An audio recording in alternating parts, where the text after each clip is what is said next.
did you guys do anything differently to get pressure on the quarterback and get some tackles for loss in the second half, or was it just guys raising the level? I think our coverage got a little bit tighter at times, and just, Patrick Payton and Josh Farmer are kind of growing up, and that showed up a couple times, and we got a better beat on the protection, and just the games that we were able to run up front came home. So our guys did a good job. I mean, we had 2 in a row, I think, on a second and third down.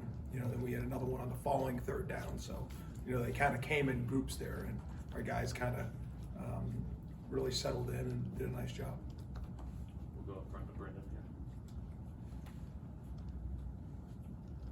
Kind of in line with that, Adam, the play of Jared Verse, given that he wasn't 100% and working through things during the week, I guess how significant was he in helping you guys out on Saturday? I mean, he was significant.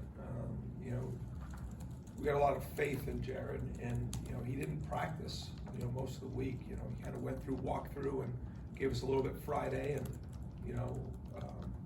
kind of let the doctors and him manage it on Saturday as far as how he was feeling. And he grabbed me, he said, "Coach, I'm ready."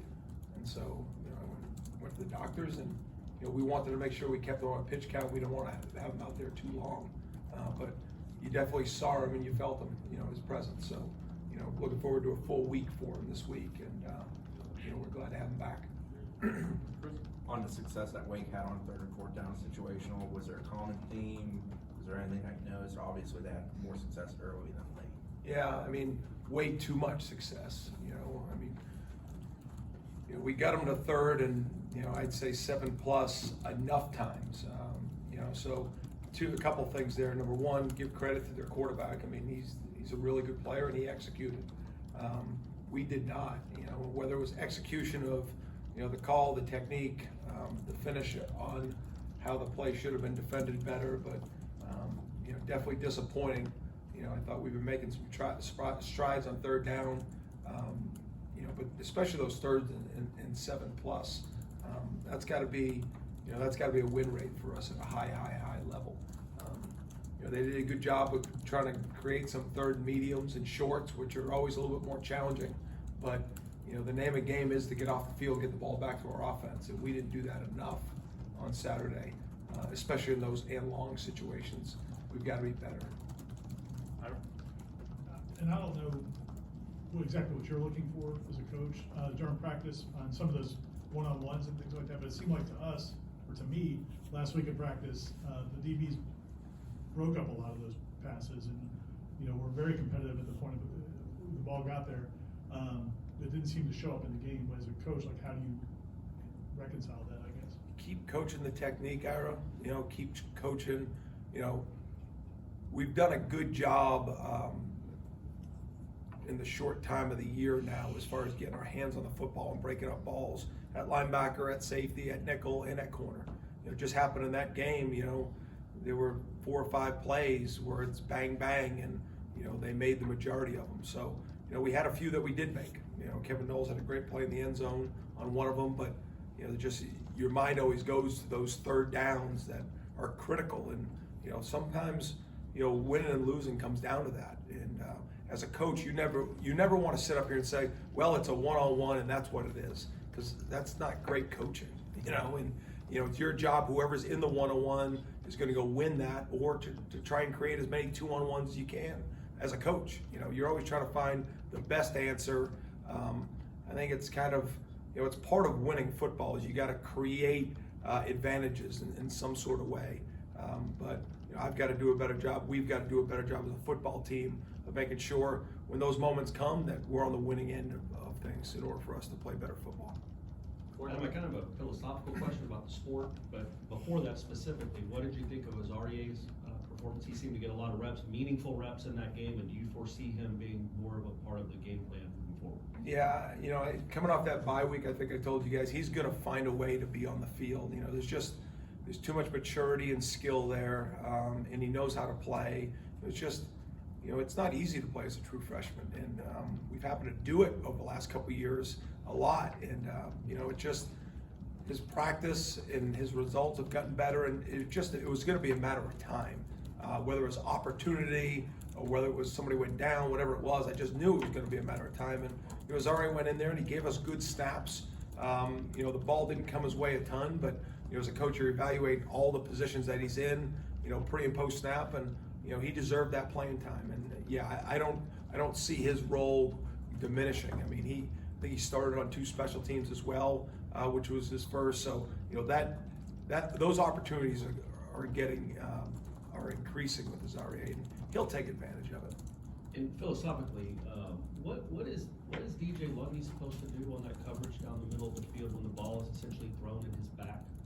He can't disappear, he can't vanish, he's running full speed, and the kid, is that a penalty in your eyes? I'm not trying to get you in trouble. Yeah, no. It is, you watch all these games, and there's so many kind of questionable pass interference calls on the defense. I think Wake even had one against Johnny, but what are your thoughts on that? And the way I think nowadays, if you're out of control in coverage and you're at full speed, I mean, if I'm an offensive player, I jump back into the ball, and that's what people coach. And so, you know, just the ability, you got to be in phase. So you got to, and if you're not in phase, you got to run really fast to get there. And then at that moment, if he stops, like, you've just got to have the ability to put on the brakes so there's not a collision. And if there is body contact, then you've got to be able to get your eyes back. You know, DJ was in really good space, you know, to be honest with you. You know, they had backup tight ends in the game, and, you know, that was a matchup that we felt good about, and I still do. And DJ was in good position. He was stride for stride, and, you know, if you're not going to get your eyes back, you just got to be in great control so that you're not going through a receiver. Sure. The linebacker play has, I feel, like been a strength through the first 4 games. How do you evaluate? I mean, was that the weakest performance of the year from kind of going back and watching and evaluating? You talking about at linebacker? Yeah. You know, there weren't a lot of throws on the backs. You know, in the run game, what they do is a little bit challenging. So, you know, I think, you know, you can practice for that stuff, you know, a little bit like when you play triple option teams, and, you know, this is the pace of how it's going to play. Sometimes it's faster, sometimes it's slower, you know, and so I think that's, you know, has some of it, but, you know, I like our linebackers. I think they've done a nice job throughout the year, but I think just entirely as a football team, we've got to play better to win that game. Coach, I'm not looking for silver linings, but the fact that it seemed like you guys were so multiple against him. I mean, you disguised blitzes, you brought Jamie in from 10 yards away, and a lot of that stuff sort of worked. I mean, does that show the players that they're capable of doing a multitude of things to defend against teams, and or is it one of those things where you maybe just need to dial in and figure out some more concepts to run better?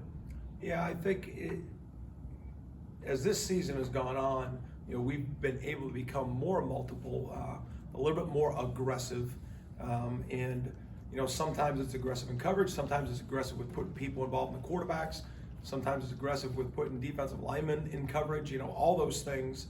And, you know, we were, a good observation, I mean, we were able to create more opportunities for second level guys to pressure, which I think, going back to you, Ira, creates better one-on-ones as the game goes on, because, you know, maybe they're looking for other things coming, and now it becomes just a 4-man rush. So, you know, it's all part of just putting the plan together.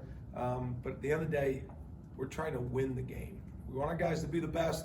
We want them to improve. We want them to just grow each week. But we all want to win at the end of the day on the scoreboard. And so, you know, we're just trying to do whatever we can to make sure we put ourselves in that position as a football team. And on defense, our job is to get the ball back to the offense as many times as needed. And we didn't do that enough on Saturday. And third down was a big part of it. Some of it was, you know, we pressured. Some of it we brought 4. The 4 ended up working a little bit better, especially late in the game. But it's all part of putting a plan together to be able to go out there and execute.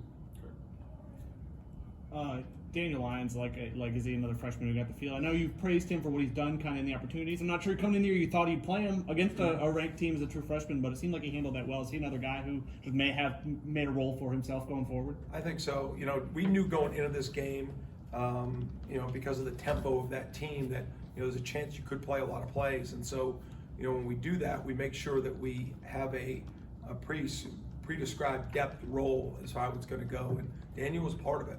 I mean, every time we put him in, whether it's because we were been up big or in a time like that against Wake, you know, we feel he was prepared. So, you know, his reps, I can't say that they're going to go up increasingly. It's based on the depth and what we have at that position. But we're getting Verse back, and how we're rolling with Dennis Briggs, you know, But Dennis, for the times we put him out there, for the times we put Daniel Hines out there, his play has valued more reps, so we're happy. I think we've got, some of those freshmen that are playing, Pat Payton as a redshirt freshman, Josh Farmer, and then Azaria and Daniel, I think are all doing a nice job in the opportunities that they're given. What do you see from NC State's offense? What is similar to what they've done in years past that you've witnessed, and maybe things that are a bit different this year? Yeah, I think just the development of the quarterback, and this would be year 2 that we've defended him, and he's got an extremely strong arm. He's really comfortable in their offense, but just his arm strength in the pocket is really impressive. That ball comes out fast and on a line, and he can make field throws, and he's got a real command of it. He's got a comfortability with some of those wideouts that he's been playing with. I think Thomas Kidd leads them in receptions, and they're always in sync. Those balls are thrown on time to him again and again. They've had to change out the running back room, but schematically they're the same. It's just there's a couple different pieces there that weren't there last year, and there's a couple new pieces, but the quarterback's the constant. And when you got a really good quarterback, you always have a chance. So they've done a nice job putting their team. I know they're coming off a loss just like us, so it'll be a good matchup on Saturday night down there. Go to Ira for the last one. When you go into a hostile environment, sometimes it brings a team together, sometimes teams kind of fall apart a little bit. What did you see from this team when you guys went on the road earlier this season, and what kind of confidence does that give you going into this environment? Yeah, I think the way that the program is run here by Coach Norvell, and we try to coach it in a way every day that every day is the same. It's high intensity, it's work defined, it's a positive approach, it's an attitude, it's a togetherness. I think that's all those things travel well, right? And so I think that's all been part of the plan here. We don't want to have a program that we're really good at home, not great on the road, or vice versa, or we're good on one side of the ball. It's about just building the team, and I think the day-to-day approach that Coach sets a standard for, that all the assistants kind of grab it and run with it, and our players, can speak it now. And now that gets strenuous when you're up against it sometimes when you're on the road. I'm not saying it doesn't matter, but I think our guys are built for that. I think they understand that there will be, distractions. There will be things that may be more difficult when you go on the road and you play good football teams, but our guys are ready for it. We've been through it, and we're just hungry to get back out there and get this taste out of our mouth and go play better football. Okay, thanks, Coach. Thanks, guys.